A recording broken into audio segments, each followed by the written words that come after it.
আজকে ঢাকা মিটফুটে প্রকাশ্য দিবালোকে একজন ব্যবসায়ী ভাইকে অন্যায়ভাবে নির্মমভাবে হত্যা করা হয়েছে। তার অপরাধ কি ছিল? অপরাধ শুধু একটাই ছিল, সে বাংলাদেশে ব্যবসা করে চাঁদাবাজদেরকে চাঁদা দেয় নাই। এই এক অপরাধের কারণে চাঁদাবাজরা তাকে পাথর নিক্ষেপ করে প্রকাশ্য দিবালোকে ২০ ধারা রোডের উপরে হত্যা করেছে। হত্যা করে শুধু ক্ষান্ত হয় নাই, বিগত দিনের মতো এই লাশের উপরে নৃত্য করেছে, নাচ করেছে। এটা অত্যন্ত দুঃখজনক। বাংলাদেশ খেলাফত মজলিস এর গভীর নিন্দা জানায়।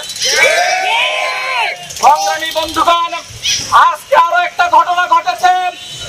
এই কুমিল্লার এই বাংলাদেশের একটি গুরুত্বপূর্ণ জেলা চাঁদপুর জেলায় একজন ইমাম সাহেবকে সন্ত্রাসীরা প্রকাশ্যে ছুরিকাঘাত করেছে।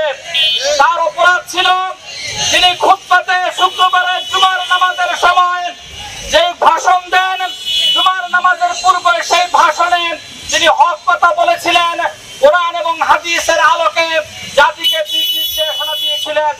এই জাতিকে দিক নির্দেশনা দেওয়ার কারণে সন্ত্রাসীরা, অপরাধীরা তার উপরে মসজিদের ভিতরে তাকে ছুরিকাঘাত করেছে, আহত করেছে, রক্তাক্ত করেছে।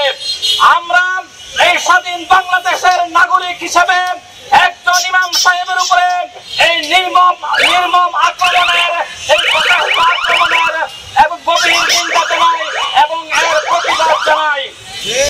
আমরা ২৪-এর গণঅভ্যুত্থানের পরে আমরা একটা স্বাধীন বাংলাদেশ পেয়েছিলাম, আমরা একটা নিরাপদ বাংলাদেশ চেয়েছিলাম, আমরা একটা সবুজ শ্যামল সুষ্ঠু পরিবেশের মধ্যে আমরা বসবাস করতে চেয়েছিলাম।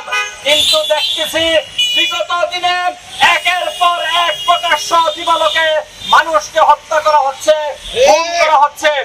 অত্যন্ত গভীরভাবে নিন্দা জানাই।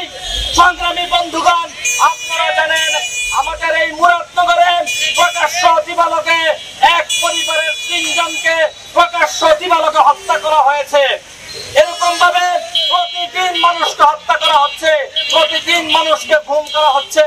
আমার মায়ের ইজ্জত নিয়ে লুণ্ঠন করা হচ্ছে, আমার বোনের ইজ্জত নিয়ে লুণ্ঠন করা হচ্ছে। আমাদের স্ত্রী, আমাদের বোন, আমাদের মায়ের আজকে নিরাপদ নয়। আমরা এই বাংলাদেশ চাই না, আমরা একটা সুস্থ বাংলাদেশ চাই, আমরা একটা নিরাপদ বাংলাদেশ চাই। সুতরাং উপদেষ্টা মন্ডলীদেরকে বলবো, সেনাবাহিনীদেরকে বলবো, প্রশাসনে যারা আছেন আপনাদেরকে বলবো, অত্যন্ত কঠোর হস্তে